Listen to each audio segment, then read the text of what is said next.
Released in 2019 by Remedy Games, Control is a third-person action-adventure game centered around all that is strange and unsettling. In this review, I'll be hitting on some of Control's best aspects and a few areas where I found this game lacking. Despite its shortcomings, I thoroughly enjoyed the game. The atmosphere and mechanics were unique and interesting, working together to draw the player deeper into it. Control is a game with a wonderfully immersive world built up by multiple aspects in the game, including atmosphere, collectibles, gameplay, and more, but is held back by its reliance on typical video game structures, such as fighting arenas and a simplistic storyline. But before I get too ahead of myself, I should more thoroughly introduce the game. The game opens on Jessie Faden, who has finally made headway on her years-long quest to find her brother after he went missing during their childhood, following a strange incident in their hometown. Jessie stumbles upon the Federal Bureau of Control, a strange government agency whose main purpose seems to be dealing with supernatural entities. This is the setting for the entire game, as the player unlocks more and more of the Bureau and discovers more of its secrets. After finding the previous director dead and picking up his gun, Jessie finds herself appointed the newest director of the agency. Unfortunately for her, she's inherited the job during the middle of an internal lockdown caused by a malevolent force known as the Hiss, who has invaded the building. Throughout the game, the player encounters many Hiss-infected enemies and works their way through the agency, cleansing the building of this enemy piece by piece. But what better way to show you the world than to let you briefly experience it? Fair warning. This is gonna be weirder than usual.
As I've mentioned, the main narrative of the story follows Jessie Faden as she attempts to find her missing brother Dylan. To do this, she must navigate the agency, slowly becoming more and more adapted to this strange place in her role as its leader. However, through doing this and becoming more at home within the FBC, Jessie finds herself embracing her role as director. Although Jessie often states that her main goal is to find and rescue her brother, her continued investment in the Bureau says otherwise. There is an underlying narrative here, supported largely by collectibles, optional dialogue, and side missions, which revolves around what exactly the Federal Bureau of Control is. Even from the very start of the game, the player can almost immediately gain some insight to the FBC by picking up a number of seemingly inconsequential reports scattered throughout the office. These early collectibles are mostly inconsequential and reminiscent of normal government files, but as the game progresses and Jessie finds herself deeper and deeper in the Bureau, the reports start to take on a more strange nature. But more on this later. Jessie has spent her life searching for her brother and researching the strange event that happened to them in their childhood. Aided by a mysterious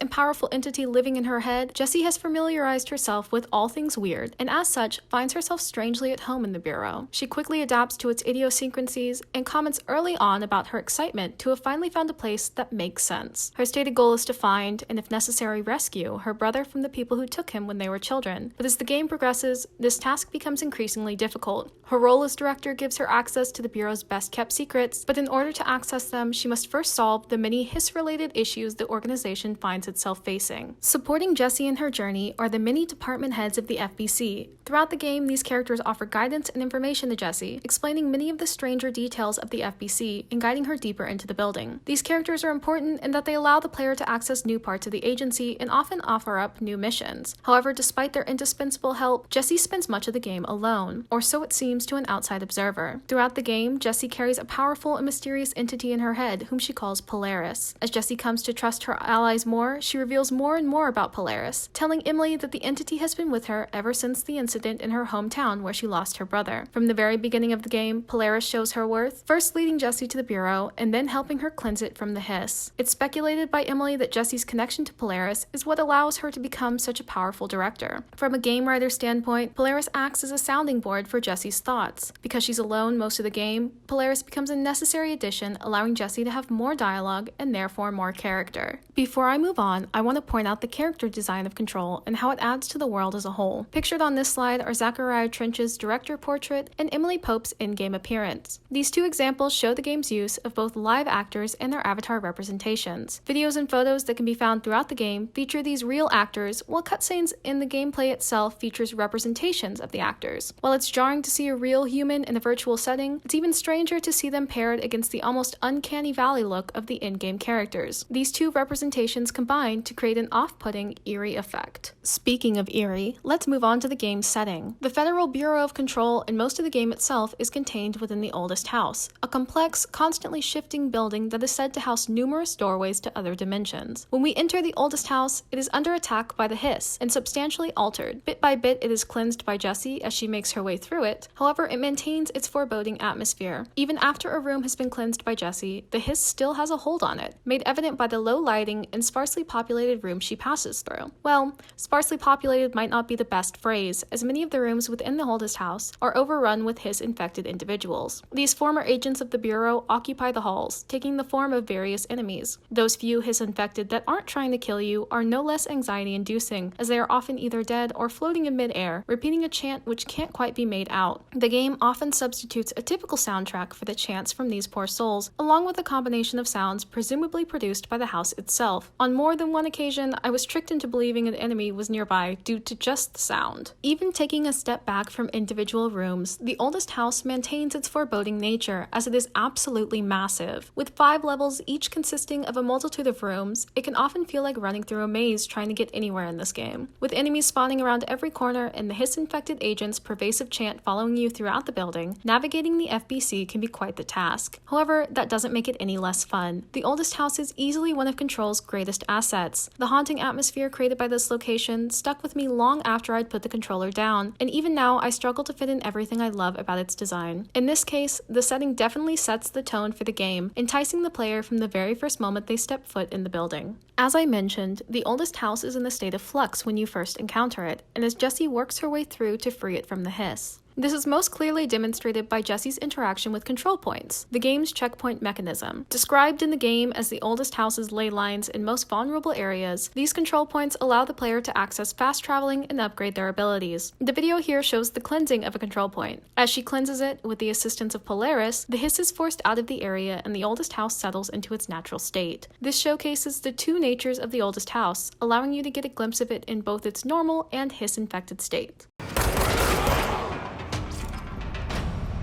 Must cleanse control points. An enemy.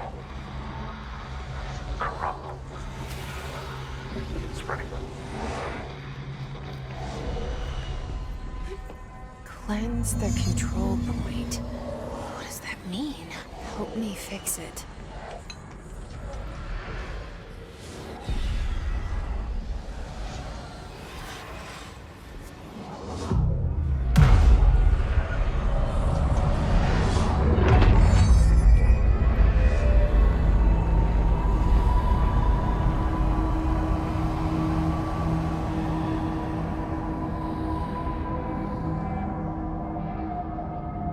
Holy shit! You did it! We did it! Hello? Can you hear me?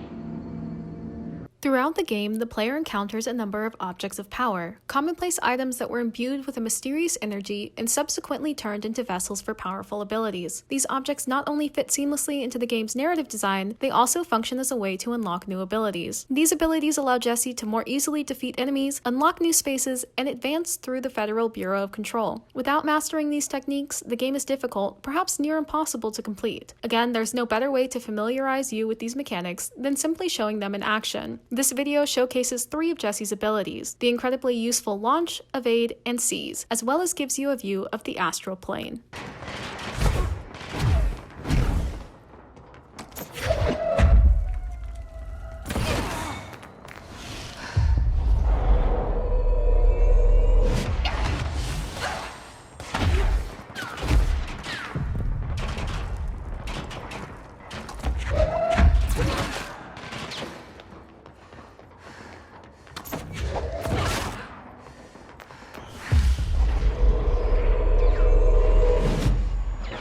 Besides the world of the Federal Bureau of Control, these mechanics are Control's best feature. The game actively encourages the player to use and become familiar with these abilities, utilizing in-game tutorials when first accessing them. Before a player can successfully bind themselves to an object of power, or in non-game terms, acquire an ability, they must first navigate an obstacle course related to the ability in the astral plane, which is pictured on this slide. This is a prime example of the writers of the game taking time to develop in-game explanations for the game's mechanics. The game has 5 abilities you can unlock, with some accessed through unlockable side missions, while others are placed directly in the player's path as they complete the main missions of the game. Of these 5, 2 abilities are absolutely necessary to advance through the game, those being Launch, a fighting technique, and Levitate, a way to access new parts of the building. Launch is the ability to physically pick up and throw things at your opponent, and an indispensable tool for fighting in the game. More on that in a moment though. Levitate is presented to the player later in the game, once they have hopefully mastered some of these other options, as Levitate allows them to progress even deeper within the facility. Throughout the game, players may upgrade the abilities of their choosing, allowing them to more easily defeat enemies, and there is certainly no shortage of enemies in Control. Before I move on to some of the points of Control which I believe could use improvement, I would like to mention my personal favorite piece of this game, that being the collectibles. I know, spending hours looking for a tiny trophy is often not a highlight of gameplay, however, I believe Control makes this quest worthwhile. Collectibles within the game range from internal correspondence to reports and case files to a handful of video presentations made by the head researcher of the FBC. While there are no in-game incentives given to retrieve these reports, they do build out the narrative of the Federal Bureau of Control. The notes not only provide useful information about enemies, but about the Bureau itself, fleshing out the story of this strange and expansive place. Although the player can progress through the game without paying these extra bits of info any mind, there is often genuinely useful information contained within, or at the very least, a laugh. For example,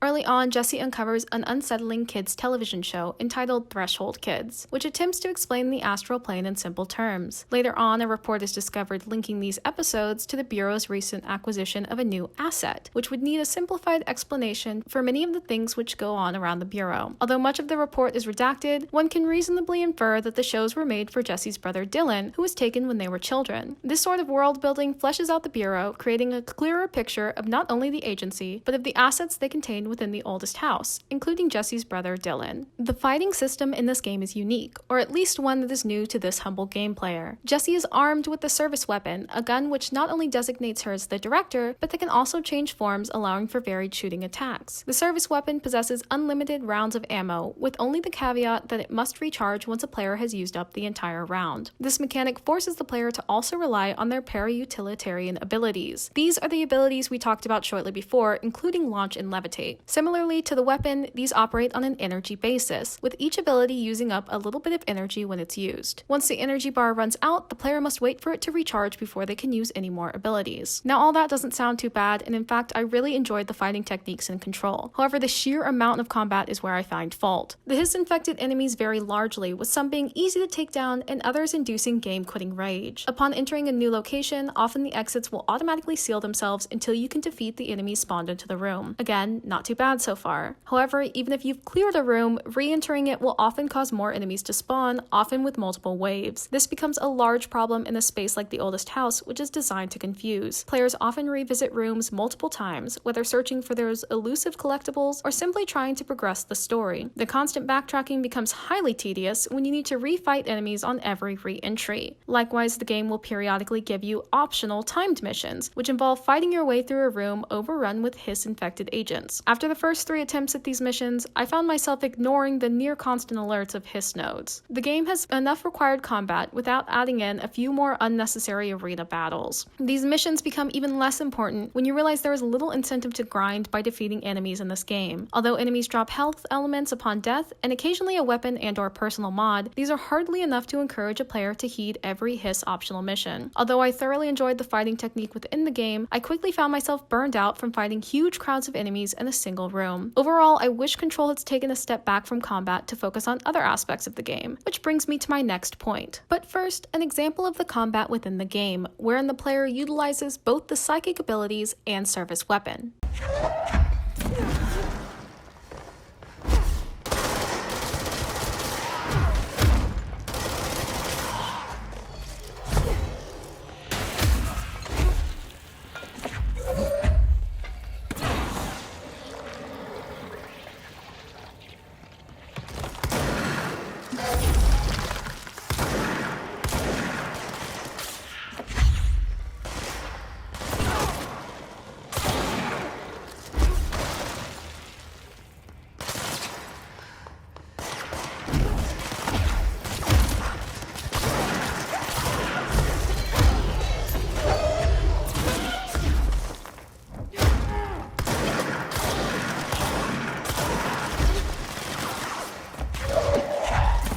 Now imagine having to go through this every time you enter this area, which is often. Above all, my biggest letdown from Control is the lack of puzzles in this vast and confusing space. The Oldest House is often stated to be a constantly changing living entity which houses a variety of strange and dangerous artifacts. And while there are a few moments where the player is tasked with solving a simple puzzle, these are few and far between. One such mechanic utilized throughout the game is the concept of power cores. These cubes can be picked up and inserted into their designated bases using the launch ability, and when this is done, will power up the machinery they're attached to. This mechanic is used creatively a few times, including an instance where some of these cubes must be removed in order to allow Jesse to progress across some large gears, but ultimately it's underutilized. Likewise, during a few sections of the game, the player must create a symbol which matches one Darling has written in his notes to access certain parts of the lab. However, this is very easily done. This game has a huge potential for puzzles, especially with the psychic abilities Jesse possesses. As I mentioned, launch is used to move and insert power cores, but otherwise is largely a combat mechanic. There was plenty of room for problem solving within the game, but the player is largely led through most missions easily. The most difficult part of the game comes not from problem solving, but from the combat we've already discussed. Given just a small tweak, this game could have utilized the pre-existing mechanics in new and inventive ways. I believe the reason this isn't done is because focus was drawn away from this to another aspect of the game, which happens to be my next point.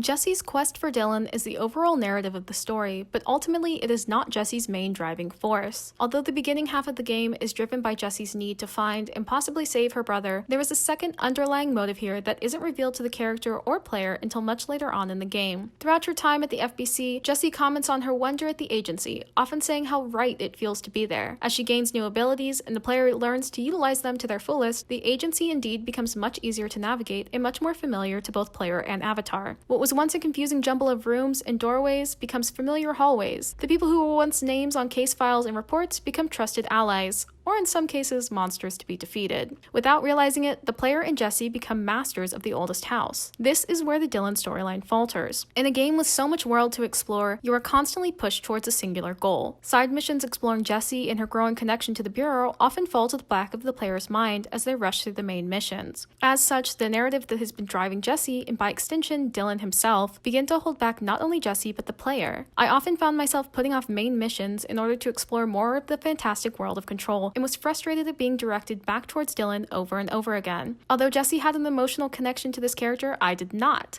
and exploring the Oldest House seemed a much more worthy use of my time than plugging on towards Dylan's redemption. In the player's eyes, he is nothing more than the Trojan horse for the rest of the story, that being the Hiss versus the Federal Bureau of Control. In studying this game, I found a few takeaways which can be applied broadly across a variety of games and stories. The first of these is the idea that the main narrative of a game must be balanced with all the other aspects within it. As I said in the slide before, I often felt the Dylan storyline was holding me back, keeping me from exploring all the other wonderful and strange things this game had to offer. Likewise, players can be discouraged from seeking out all the intricate details of this game due to the likelihood of running into a bulk of enemies in any given room. If the story had been tweaked slightly, perhaps to focus more on the Bureau itself, these could have been easily remedied. Secondly, every aspect of a game contributes to the storytelling elements, whether it's something as small as a collectible or as large as the setting. Every detail of Control builds upon each other to create an immersive experience that draws the player into its exciting and offbeat world. Overall, Control is an incredible game with an immersive atmosphere, mechanics that fit the game and story incredibly well, and a rich backstory to discover. It is held back by only a few aspects, including the excessive combat and the failure to fully realize its in-game mechanics. Despite this, it remains a game worthy of study, and one which will likely top the list of my favorite games for years to come.